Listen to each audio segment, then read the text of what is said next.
everyone, my name is Reisha Salsabila. So today I want to make a punishment video. The punishment is to make a review of 14 journals about political dynasties.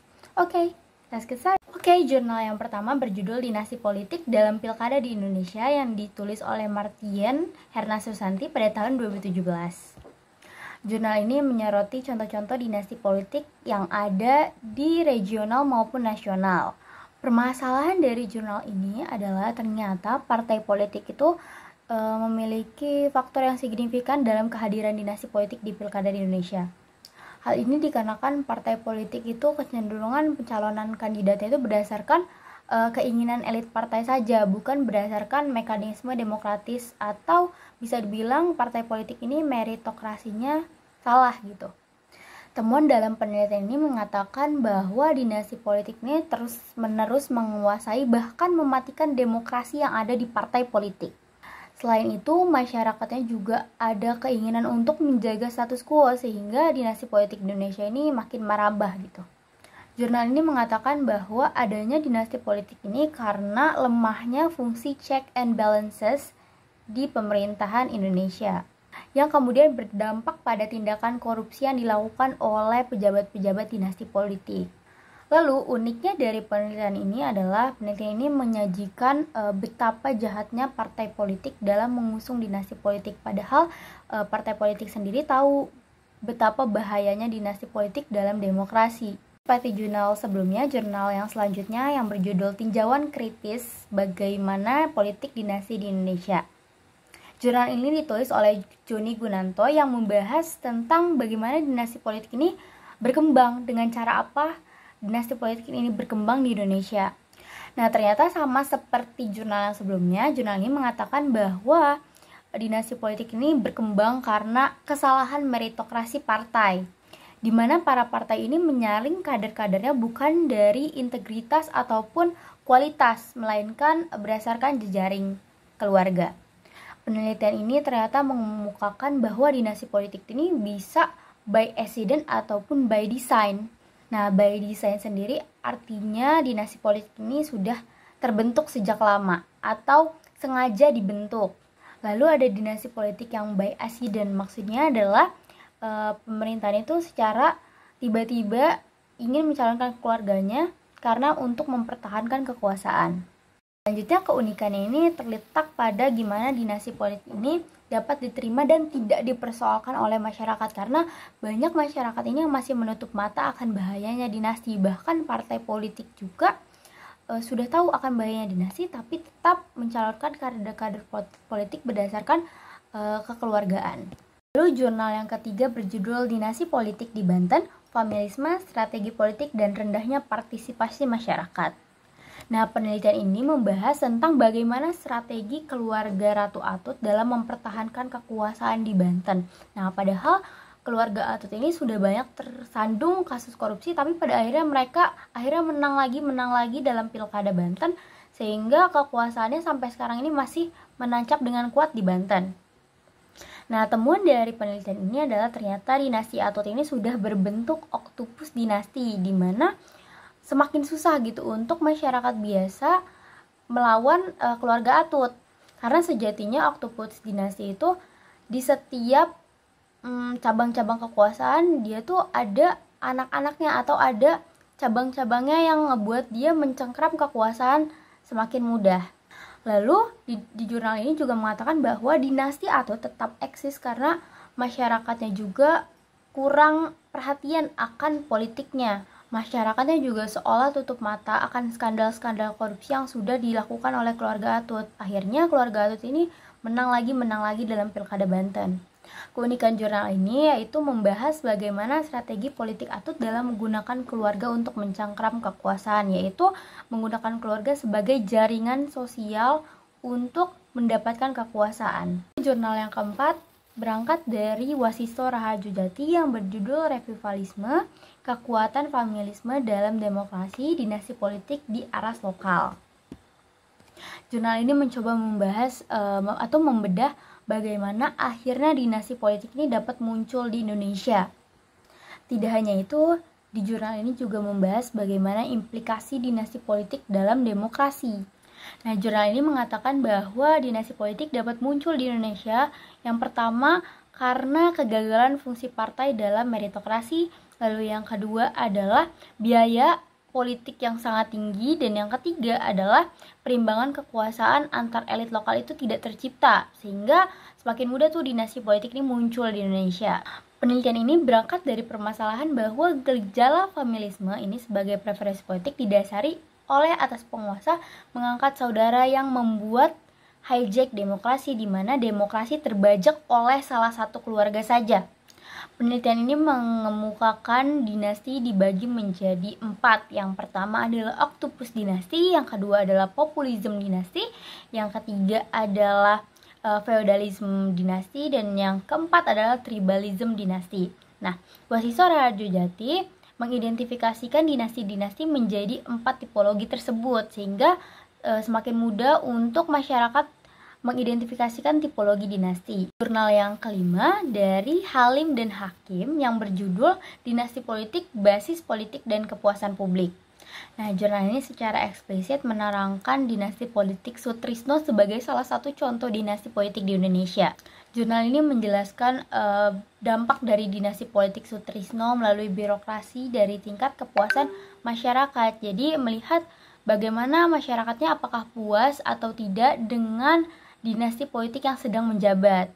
Permasalahan dalam penelitian ini adalah biasanya dinasti politik ini dikaitkan dengan hal-hal yang negatif saja seperti korupsi. Tapi jurnal ini secara jelas menerangkan bahwa masyarakat ada juga yang puas dengan kinerja dari dinasti politik. Ya, walaupun dinasti politik, tetapi kinerja pemerintahnya itu ada. Nah, biasanya orang-orang dari dinasti itu menghasilkan kebijakan yang diperuntukkan bukan untuk publik, tetapi untuk mengutamakan si dinasti tersebut. Tapi di dinasti politik Sutrisno ini berhasil menunjukkan bahwa kebijakan tersebut memang untuk publik. Temuan dari penelitian ini menunjukkan bahwa birokrasi atau dinasti politik itu hal yang berbeda. Kinerja birokrasi itu bukan dilihat dari apakah yang memimpin itu dari dinasti politik atau tidak. Karena pemimpin dari dinasti politik juga bisa meningkatkan kepuasan publik akan birokrasi. Kemudian keunikan dari penelitian ini adalah melihat bahwa dinasti politik itu tidak hanya membawa dampak buruk saja, tapi ada juga masyarakat yang akhirnya merasakan kebaikan dari dinasti politik ini. Penelitian yang berjudul Desentralisasi Dinasti Politik dan Kemiskinan di Indonesia yang ditulis oleh Sutrisno. Dan ini menyoroti bahwa apakah dinasti politik ini dapat berdampak bagi kemiskinan di Indonesia atau tidak gitu. Nah, jurnal ini menggunakan metode multi-level analysis untuk menganalisis apakah ada dampak dari dinasti politik pada kemiskinan ataupun tidak. Penelitian ini berangkat dari masalah bahwa dinasti politik ini cenderung hanya mengikuti program yang sebelumnya sudah dibuat oleh pendahulunya, sehingga tidak ada signifikan pertumbuhan atau perkembangan di daerah-daerah yang ada di Indonesia. Ternyata benar bahwa dinasti politik ini dapat berdampak besar bagi kemiskinan Indonesia. Kenapa? Karena program-program yang dibuat itu cenderung sama dengan program yang sebelumnya, jadi tidak mengubah secara besar atau secara signifikan kemiskinan yang ada di Indonesia. Sehingga hal ini perlu diperhatikan kembali terkait keberadaan dinasti politik. Jurnal ini sangat unik, kenapa? Karena belum ada yang membahas tentang dampak dari dinasti politik pada kemiskinan di Indonesia. Dan ternyata jurnal ini juga mengungkapkan bahwa kebijakan yang dibuat oleh dinasti politik itu cenderung sama dengan dinasti politik yang sebelumnya sudah ada gitu, jadi tidak merubah apa-apa. Jurnal yang ketujuh berjudul Analisis Dinasti Politik di Indonesia, Dilema Etika Demokrasi dan Relevansinya dalam Keadilan Politik Indonesia, yang ditulis oleh Sucipto, Sitinjak, dan Sujatmoko. Nah, penelitian ini menganalisis bagaimana fenomena politik dinasti di Indonesia ini yang menjadi sebuah tantangan dalam etika berpolitik karena bertentangan dengan prinsip demokrasi di mana kedaulatan ini berada di tangan rakyat. Praktik ini justru menghambat partisipasi politik masyarakat dan dapat menciptakan oligarki politik. Penelitian ini berangkat dari permasalahan bahwa pertumbuhan politik dinasti ini menuai pro dan kontra.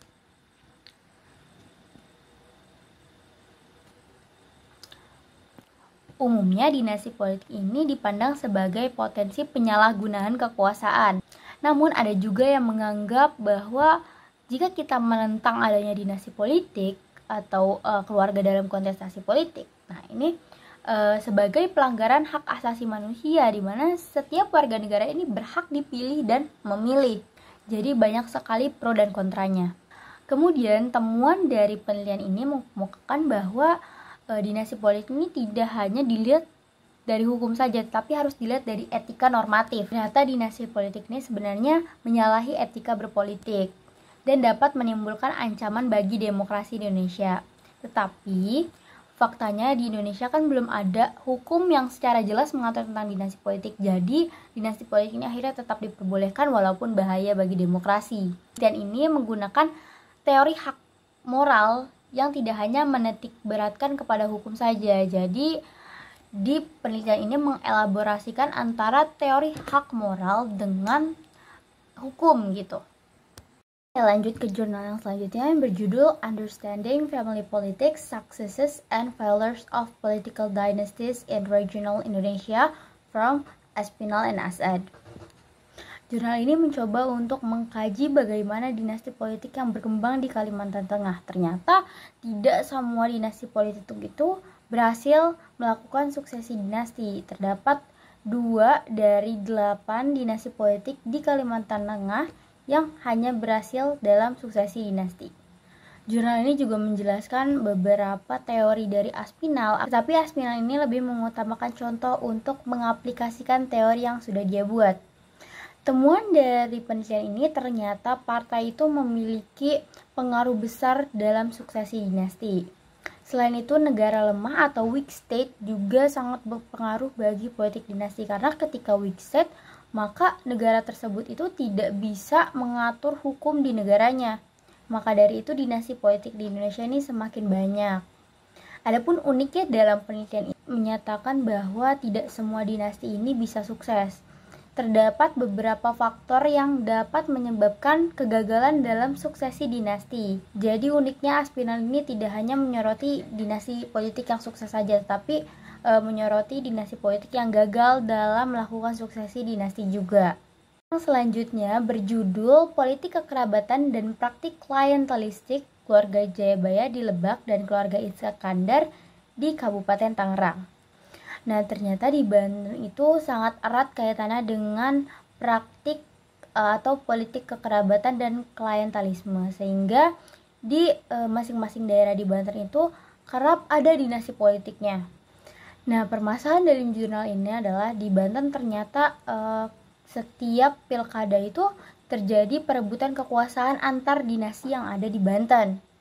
Nah, uniknya survivalitas keluarga Jayabaya dan keluarga Iskandar ini berdiri gitu di tengah keluarga Atut, di mana keluarga Atut ini sangat kuat cengkraman kekuasaannya di Banten.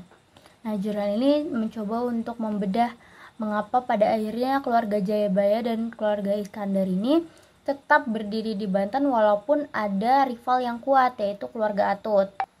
Nah, ternyata temuan dari penelitian itu mengatakan bahwa keluarga Jayabaya dan keluarga Iskandar tetap kokoh karena dia melakukan praktik klientelisme, yakni pertukaran sumber-sumber daya atau material atau manfaat dengan dukungan politik. Nah, tapi kalau misalkan yang Jayabaya ini dia menggunakan jejaring ormas jarum, sedangkan keluarga Iskandar ini menggunakan jejaring birokrat dan juga partai politik serta pengusaha untuk praktik klientelismenya. Nah, kalau dinasti Jayabaya ini cenderung menggunakan sumber daya publik untuk praktik klientelistiknya. Sedangkan kalau yang keluarga Iskandar ini, dia cenderung menggunakan sumber daya privat. Tetapi akhirnya patronase dari keluarga Jayabaya itu terbilang rendah daripada keluarga Iskandar, karena keluarga Iskandar ini menggunakan hal-hal yang bersifat privat, sedangkan yang Jayabaya ini bersifat publik. Keunikan dari penelitian ini adalah dominasi keluarga Jayabaya di Kabupaten Lebak dan keluarga Iskandar di Kabupaten Tangerang ini telah menghambat proliferasi dari kekuatan dinasti Atut. Jadi dinasti Atut ini menjadi ada gitu lawannya, tidak dia berdiri sendiri. Lalu jurnal ini juga unik karena menggunakan studi komparatif di mana dia mengkomparasikan antara dinasti politik Jayabaya dan dinasti politik Iskandar. Jurnal yang selanjutnya ialah Politik Teritorial Dinasti Politik di Banten, studi kasus Ratu Ati Marliati dan Ratu Tatu Casana dalam kompetisi Pilkada 2020. Nah, jurnal ini mengatakan bahwa terdapat banyak kesamaan antara kedua dinasti tersebut, tetapi pada akhirnya mereka ini ternyata memiliki nasib yang berbeda dalam Pilkada 2020. Kekalahan Ratu Ati ini telah mengakhiri kekuasaan keluarga Aat Syafaat di Cilegon. Sementara kemenangan Ratu Tatu Casana telah melanggengkan kekuasaan Tras Casan Sohib di Kabupaten Serang. Penelitian ini mengatakan bahwa ternyata faktor yang menyebabkan mengapa dinasti politik di Cilegon ini gagal menerapkan strategi boundary atau strengthening antara lain karena absennya tokoh utama dinasti politik menjelang dan selama pilkada. Nah, Ratu Atu ini dibilang masih baru dalam partai politik, jadi dia tidak mempunyai ketenaran yang luar biasa seperti seperti Tatu. Nah, keunikan dari penelitian ini adalah penelitian ini menggunakan teori boundary straightening. Nah, untuk melihat bagaimana dari kedua dinasti tersebut, akhirnya peneliti menggunakan studi komparatif untuk membandingkan dinasti dari Ratu Ati dengan Tatu, sehingga ia bisa mengetahui perbedaan atau persamaan yang sehingga dapat mengetahui celah bagaimana kedua dinasti tersebut. Jurnal yang selanjutnya ditulis oleh Bobby Noptin dan Suryanev yang berjudul Politik Kekerabatan dan Pelaksanaan Pemerintah Desa Tanjung Pauh Mudik. Nah, ternyata dinasti politik itu tidak hanya di kabupaten atau kota, bahkan di provinsi ataupun nasional saja. Ternyata di desa-desa pun itu banyak terjadi dinasti politik. Bahkan pemerintahan tingkat desa seperti kepala desa, BPD itu banyak yang berdasarkan politik kekerabatan. Di Tanjung Pauh ini pemerintahannya didasarkan adanya kepentingan-kepentingan yang mendesak dari seorang yang mencalonkan diri sebagai calon kepala desa dan anggota BPD di desa setempat. Ternyata jurnal ini menemukan bahwa politik kekerabatan di Tanjung Pauh Mudik ini merupakan suatu kelalaian masyarakat dalam menitikberatkan kekuasaan dalam berpolitik dengan tujuan tertentu. Ternyata pas pemilihan kepala desa dan BPD itu ternyata mereka ini masih satu kerabat. Jadi masyarakat sendiri bilang kalau misalkan itu adalah praktik dari dinasti politik. Tetapi masyarakat dan pemerintahan desanya juga itu bekerja sama untuk mendukung adanya dinasti politik itu sendiri. Jadi masyarakat itu tidak tahu juga betapa bahayanya dinasti politik dalam pemerintahan. Nah, yang selanjutnya berjudul Budaya Belusukan dan Familisme dalam Demokrasi Lokal, Studi Pemilihan Wali Kota Surakarta tahun 2020. Nah, budaya belusukan itu artinya si calon pemimpinnya itu menghampiri masyarakat yang ada di desa-desa. Nah, ternyata budaya belusukan itu diterapkan oleh pasangan Gibran Teguh yang berhasil memenangkan pemilihan wali kota Surakarta pada tahun 2020. Gibran ini merupakan anak dari presiden kita yaitu Joko Widodo. Ternyata Gibran sendiri mengadopsi strategi belusukan yang sebelumnya diterapkan oleh Jokowi. Nah, hal ini diterapkan sebagai strategi untuk dia menang di Pilkada Surakarta 2020. Selain itu dia juga menggunakan strategi belusukan digital di mana di sosial media itu banyak tagar-tagar untuk memilih Gibran dan Teguh. Dan ternyata itu adalah strategi yang efektif bagi masyarakat saat ini. Rata-rata masyarakat Surakarta memilih Gibran itu karena Gibran sendiri anak dari Jokowi. Dan bagi masyarakat Surakarta, Jokowi ini banyak membawa manfaat bagi orang-orang di Surakarta, sehingga orang Surakarta memilih anaknya Jokowi sebagai wali kota Surakarta pada tahun 2020. Uniknya, penelitian ini menggunakan teori dari Jati. yang kemudian ternyata di Surakarta ini menggunakan model familisme yang berbasis feodalisme dinasis atau kuasa gonogini, yaitu dinasti politik yang dibangun berdasarkan patrimonialisme, figurisasi, dan elitisme atau aji mumpung. Selanjutnya berjudul Dinasti Politik dalam Pemilu antara Partisipasi Warga Negara dan Politik Transaksional yang ditulis oleh Hasibuan dan kawan-kawan. Permasalahannya terletak pada dinasti politik ini seringkali terlibat dalam praktik-praktik transaksional yang melibatkan penyalahgunaan kekuasaan untuk pertukaran kepentingan pribadi atau kelompok tertentu. Nah, dalam pemilihan umum, hal ini dapat merusak integritas pemilihan dan proses politik secara keseluruhan. Untuk itu, tujuan dari penelitian ini adalah menyelidiki bagaimana dominasi keluarga ataupun garis keturunan tertentu dalam politik dapat mempengaruhi partisipasi warga negara dalam pemilihan umum. Jadi, melihat dampaknya dinasti politik pada pemilihan umum. Nah, jurnal ini menemukan bahwa dinasti politik ini berdampak negatif yang signifikan terhadap demokrasi, partisipasi politik, dan integritas proses politik. Nah, dalam konteks politik transaksional ini dapat mengganggu preferensi pemilih, lalu tingkat partisipasi pemilih, integritas pemilu, kebijakan publik, bahkan kualitas demokrasi. Nah, uniknya beberapa alternatif solusi ini telah diajukan di jurnal ini. Nah, jurnal ini mengatakan bahwa harus ada revisi dari undang-undang pemilu untuk menyudahi praktik-praktik dinasti politik sebelumnya. Jadi ada hukum baru untuk menstop praktik-praktik dinasti politik. Jurnal yang terakhir berjudul Fenomena Dinasti Politik dari Perspektif Aksiologis yang ditulis oleh Pratama, Fitricia, dan Avianto. Nah, seperti judulnya, jurnal ini membahas tentang bagaimana dinasti politik dalam pandangan aksiologis dari filsafat. Permasalahan dari penelitian ini adalah fenomena dinasti politik ini kan sudah berlangsung sejak lama. Dampaknya mencakup penipisan peluang bagi individu lain dalam memimpin, lalu merusak ekonomi masyarakat, merusak demokrasi, ketidakmerataan pembangunan, bahkan muncullah korupsi dan nepotisme. Nah, dinasti politik ini juga tidak hanya terbatas pada tingkat nasional, tetapi juga terjadi di tingkat lokal yang itu membutuhkan perhatian khusus gitu.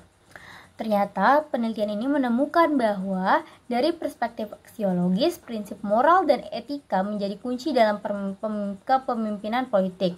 Nah, aksiologi politik ini menekankan bahwa pemimpin politik ini harus mempertahankan integritas moral dan etika.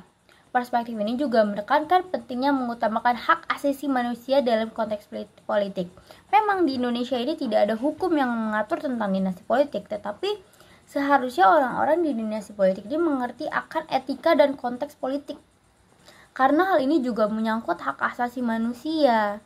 Nah, selanjutnya keunikan dari jurnal ini adalah jurnal ini mengatakan bahwa kita tidak bisa melihat dinasti politik dari aspek hukum saja, tetapi kita juga harus melihat dinasti politik dari perspektif filsafat, yaitu aksiologi, yang kemudian untuk memastikan keberlanjutan nilai-nilai moral etika dalam konteks kepemimpinan politik. Oke, mungkin itu saja 14 review jurnal yang dapat saya sampaikan. Kurang lebihnya mohon maaf. Wassalamualaikum warahmatullahi wabarakatuh. Thanks for watching.